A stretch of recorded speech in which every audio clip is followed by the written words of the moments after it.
ہندوستان میں کسان رہنما اور حکومت درمیان مذاکرات کے چوتھے دور میں کچھ باتوں پر اتفاق ہو گیا ہے، جس کے بعد کسانوں نے 2 روز کے لیے اپنا مارچ روک دیا۔ ہندوستانی میڈیا کے مطابق کسان رہنما سرون سنگھ پنڈر نے بتایا کہ مرکزی حکومت نے MSP پر 5 سالہ منصوبے سمیت کچھ اور منصوبے متعارف کروائے ہیں۔ فی الحال کسان رہنماؤں نے 2 دن کا وقت مانگا ہے۔ بات چیت کا چوتھا دور اتوار کو کسان رہنماؤں اور مرکزی حکومت کے 3 وزراء ارجن منڈا، پیوش گوئل اور نتیانند رائے کے درمیان ہوا۔ پاکستان میں میڈیا ذرائع کا کہنا ہے کہ وفاق میں حکومت سازی کے لیے دونوں اتحادی جماعتوں پاکستان مسلم لیگ نون اور پاکستان پیپل پارٹی کے درمیان 2 طرفہ مذاکرات کے چوتھے دور میں اہم پیش رفت ہوئی ہے۔ خبروں کے مطابق دونوں جماعتوں کے درمیان سیاسی بحران کے خاتمے اور ملکی معیشت کے لیے مشترکہ حکمت عملی طے کرنے کے فارمولوں پر اصولی اتفاق رائے ہو گیا ہے۔ شراکت اقتدار کے فارمولے کے تحت صدر، گورنر اور اسپیکر کے عہدے پاکستان پیپل پارٹی کو دیے جائیں گے، جبکہ دونوں اتحادی جماعتیں صوبہ بلوچستان میں بھی مشترکہ حکومت بنائیں گی۔ ذرائع نے تصدیق کی ہے کہ وفاقی حکومت میں مسلم لیگ نون، پیپلز پارٹی اور MQM کے ارکان شامل ہوں گے۔ پاکستانی میڈیا نے بھی یہ خبر دی ہے کہ مذاکرات کے آخری دور میں اتفاق رائے سے ہونے والے فیصلوں پر عمل درآمد کے لیے حکمت عملی کو آخری شکل دی جائے گی، جس کے بعد مسلم لیگ کے سینیٹر اسحاق ڈار صوبہ سندھ کے سابق وزیر اعلیٰ مراد علی شاہ کمیٹی کے اراکین کے ہمراہ فیصلوں کا باضابطہ اعلان کریں گے۔ اسلام آباد ہائی کورٹ میں بلوچ طلبہ کی بازیابی سے متعلق درخواست کی سماعت پر نگراں وزیر اعظم آج پیش نہیں ہوئے، جس پر انہیں آئندہ سماعت پر دوبارہ طلب کر لیا گیا۔ پاکستانی میڈیا کے مطابق سماعت کے دوران اسلام آباد ہائی کورٹ کے جج محسن اختر کیانی نے اٹارنی جنرل سے کہا کہ اپنے ملک کے شہریوں کو بازیاب کرانے کے لیے 2 سال لگے، ان کے خلاف لڑائی جھگڑے، نارکوٹس سمیت کسی قسم کا کوئی کیس نہیں۔ جسٹس محسن اختر کیانی نے اٹارنی جنرل سے کہا کہ محسن پریسنس کے اور بھی حساس کیسز سنتے ہیں، 24 ماہ میں ابھی تک تمام بچوں کو بازیاب نہیں کرا سکے۔ سماعت پر پیش نہ ہونے پر جج نے نگراں وزیر اعظم کو بھی تنقید کا نشانہ بنایا اور کہا کہ وہ اس معاملے میں جواب دیں اور یہاں کوئی بھی قانون سے بالاتر نہیں ہے۔ جبری کوئی کرمنل کیس نہیں ہے تو پھر ریاستی ادارے کی جبری گمشدگیوں کے ذمہ دار ہیں۔ سماعت 28 فروری تک ملتوی کر دی گئی ہے اور وزیر اعظم کو دوبارہ عدالت میں پیش ہونے کو کہا گیا ہے۔ صہیونی حکومت نے آج بھی غزہ کے مختلف علاقوں کو اپنے حملوں کا نشانہ بنایا۔ صہیونی حکومت کے جنگی طیاروں نے شمالی غزہ میں عوام کے گھروں پر بمباری کی، جس میں متعدد فلسطینی شہید و زخمی ہو گئے۔ دوسری جانب پریس ذرائع کے مطابق صہیونی فوجیوں نے پیر کی صبح دیر البلح پر شدید حملہ کیا۔ خبروں میں بتایا گیا ہے کہ صرف دیر البلح میں صہیونی فوج کی بمباری میں 7 فلسطینی شہید ہوئے ہیں، جن میں 3 فلسطینی بچے بھی شامل ہیں۔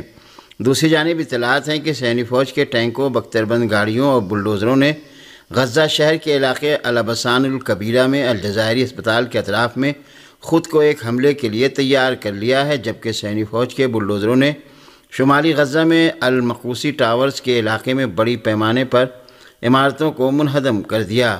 اس درمیان یہ بھی اطلاعات ہیں کہ خان یونس میں صہیونی فوج اور فلسطینی نوجوانوں کے درمیان گھمسان کی جنگ جاری ہے۔ اقوام متحدہ کے ادارے یونیسیف نے ایسے 17,000 بچوں کی صورتحال کو نہایت ابتر قرار دیا ہے کہ جن کے ماں باپ غزہ میں غاصب صہیونی حکومت کی جارحیت میں شہید ہو گئے ہیں۔ رائے اليوم کے مطابق اقوام متحدہ کے ادارے یونیسیف کے ترجمان جیمز ایلڈر نے غزہ میں بچوں کی صورتحال کو نہایت قابل افسوس قرار دیا ہے۔ انہوں نے کہا ہے کہ غزہ میں 17,000 بچے یتیمی اور لاوارثی کی زندگی بسر کر رہے ہیں، کیونکہ ان کے ماں باپ غزہ پر وحشیانہ صہیونی جارحیت میں مارے جا چکے ہیں، جبکہ بعض بچوں کا کوئی قریبی رشتہ دار تک موجود نہیں رہا ہے۔ پورا گھرانہ صہیونی بمباری اور حملوں میں شہید ہو چکا ہے۔ انہوں نے کہا کہ غزہ میں بچے بھی بمباری سے بچنے کی بنا پر ادھر سے ادھر چلے جاتے ہیں اور پھر لاپتہ ہو جاتے ہیں۔ یونیسیف کے ترجمان نے کہا کہ فلسطینی بچے صحیح حالت میں بھی صرف ایک وقت کا ہی کھانا کھا پاتے ہیں۔ فلسطین کی اسلامی مزاحمتی تحریک حماس نے ماہ مبارک رمضان میں مسجد الاقصیٰ میں فلسطینیوں کے داخلے پر پابندی کے صہیونی حکومت کے فیصلے پر سخت خبردار کیا ہے۔ فلسطین کی تحریک حماس نے مسجد الاقصیٰ میں فلسطینیوں کے داخلے پر پابندی پر مبنی صہیونی کابینہ کے انتہا پسند وزیر بن گوئر کی تجویز پر نیتن یاہو کی رضامندی کو فلسطین کے مظلوم عوام کے خلاف مذہبی جنگ اور مذہبی آزادی کے خلاف ایک اور وحشیانہ صہیونی اقدام سے تعبیر کیا ہے۔ تحریک حماس نے مسجد الاقصیٰ کے خلاف کسی بھی طرح کے ایسے اقدام پر سخت خبردار کرتے ہوئے کہ جس سے فلسطینیوں کی مذہبی آزادی متاثر ہو سکتی ہے، فلسطینیوں سے کہا ہے کہ صہیونی حکومت کے ہر طرح کے مجرمانہ فیصلے کا بھرپور مقابلہ کریں۔ بن گوئر نے ماہ مبارک رمضان قریب آنے پر نیتن یاہو حکومت کو تجویز پیش کی ہے کہ بیت المقدس اور سن 48 کے مقبوضہ علاقوں نیز عرب اردن کے علاقوں کے فلسطینیوں کا مسجد الاقصیٰ میں داخلہ روکے جانے کی ضرورت پر زور دیا ہے، جس پر نیتن یاہو حکومت نے اس طرح کے منصوبے کے بھیانک نتائج کو سمجھے بغیر اپنی رضامندی کا اظہار کیا ہے۔ صہیونی کابینہ کے انتہا پسند وزیر ایتمار بن گوئر نے کہا کہ ماہ مبارک رمضان میں صرف 70 سال سے زیادہ عمر کے فلسطینیوں کو ہی مسجد الاقصیٰ میں داخل ہونے کی اجازت دی جانی چاہیے، جس پر تحریک حماس کے تمام فلسطینی تنظیموں اور فلسطینی مجاہدین نے سخت خبردار کیا ہے اور تاکید کیا کہ غاصب و جار صہیونی حکومت کے لیے اس قسم کے وحشیانہ فیصلے کے سنگین نتائج برآمد ہوں گے۔ غرب اردن کے شہر جنین کے جنوب میں غاصب صہیونی حکومت کے جارے فوجیوں اور فلسطینی مجاہدین کے درمیان شدید جھڑپ ہوئی ہے۔ اس درمیان اطلاعات ہیں کہ صہیونی فوجیوں نے غرب اردن کے الگ الگ علاقوں میں حملے کر کے متعدد فلسطینیوں کو شہید کر دیا۔ المیادین ٹی وی کی رپورٹ کے مطابق غاصب صہیونی حکومت کے جارے فوجیوں نے غرب اردن کے شہر جنین کے جنوب میں واقع قباطیہ پر دھاوا بول دیا ہے۔ اس صہیونی جارحیت میں قباطیہ کے عوام نے صہیونی فوجیوں کے حملے کا مقابلہ کیا اور پھر شدید مسلح جھڑپ ہونے لگی۔ جھڑپ کے دوران فلسطینی مجاہدین نے جارے صہیونی فوجیوں کے راستے میں دستی بموں کے دھماکے کیے۔ قباطیہ میں صہیونی فوجیوں نے ایک بڑی تعداد میں فلسطینیوں کو گرفتار کر لیا۔ غاصب صہیونی حکومت کے بلڈوزروں نے بھی قباطیہ کی بنیادی تنصیبات کو شدید نقصان پہنچایا۔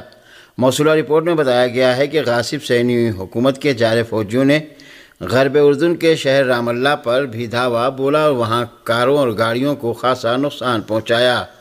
صہیونی فوجیوں نے غرب اردن میں الگ الگ علاقوں پر حملہ کر کے کم سے کم 3 فلسطینیوں کو شہید کر دیا ہے۔ دوسری جانب لبنان میں فلسطین کی اسلامی مزاحمتی تحریک حماس کے نمائندے اسامہ حمدان نے غزہ میں جنگ بندی اور قیدیوں کے تبادلے کے سلسلے میں مذاکرات کے عمل کے بارے میں کہا ہے کہ ایسی حالت میں جب غزہ پر وحشیانہ صہیونی جارحیت جاری ہے اور جارحانہ حملوں میں کوئی کمی نہیں آئی ہے، جنگ بندی کی بات کرنا لا حاصل ہوگا۔ حماس کے رہنما اسامہ حمدان نے کہا کہ پہلے صہیونی حملے بند ہونا ضروری ہیں، جس کے بعد غزہ کی تعمیر نو، فلسطینیوں کی امداد جیسے موضوعات پر گفتگو کی ضرورت ہے۔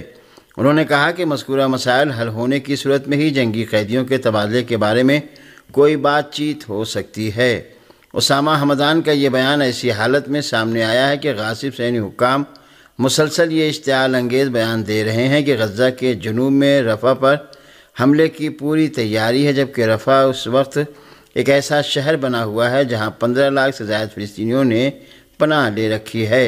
اس درمیان غاصب صہیونی حکام خان یونس میں کامیابی حاصل کرنے کا دعویٰ ایک ایسے وقت کر رہے ہیں جب صہیونی تجزیہ نگاروں نے اعتراف کیا ہے کہ اسرائیلی سیاستداں غزہ میں اختیار کردہ اپنی حکمت عملی کی وجہ سے اس وقت ایک دوراہے پر کھڑے ہیں، کیونکہ غزہ میں حماس کو نابود کرنا ناممکن ہے۔ دوسری جانب غرب اردن کے وزیر خارجہ ایمن صفدی نے کہا ہے کہ اسرائیل نہ تو قیدیوں کو تبادلہ اور نہ ہی جنگ بند کرنا چاہتا ہے، جبکہ بعض یہ سمجھتے ہیں کہ علاقے کی مشکل صرف حماس بنی ہوئی ہے، حالانکہ علاقے میں اصل مسئلہ صہیونی حکومت کا غاصبانہ قبضہ ہے۔ حزب اللہ لبنان نے ایک بار پھر متعدد صہیونی فوجی ٹھکانوں پر شدید حملے کیے ہیں۔ المیادین چینل کی رپورٹ کے مطابق حزب اللہ لبنان نے اپنے ایک بیان میں اعلان کیا ہے کہ اسلامی مزاحمت کے مجاہدین نے غزہ کے ثابت قدم عوام کی جرأت و بہادری کی حمایت میں صہیونی فوج کے البغدادی اڈے کے قریب صہیونی فوجی ٹھکانے پر میزائل حملہ کیا ہے۔ حزب اللہ نے ایک اور بیان میں کہا ہے کہ اسلامی مزاحمت کے مجاہدین نے غزہ کے عوام کی مدد و حمایت کی غرض سے اون مناخیم نامی علاقے میں بھی صہیونی فوج کے ٹھکانے کو نشانہ بنایا ہے۔ حزب اللہ نے اسی طرح مقبوضہ فلسطین کے شومیرہ ٹاؤن اور مثلث تہات علاقے میں بھی صہیونی فوج کے ٹھکانوں کو نشانہ بنانے کی خبر دی ہے۔ حزب اللہ کے بیان کے مطابق ان حملوں میں متعدد جارحے صہیونی فوجی ہلاک و زخمی ہوئے ہیں۔ لبنان کی اسلامی مزاحمت نے ایک اور بیان میں کہا ہے کہ السماقہ فوجی اڈے پر 2 مرتبہ حملے کیے گئے ہیں۔ حزب اللہ نے اسی طرح مقبوضہ فلسطین میں یارون ٹاؤن میں بھی سینی فوج کے ٹھکانے کو نشانہ بنانے کی خبر دی ہے۔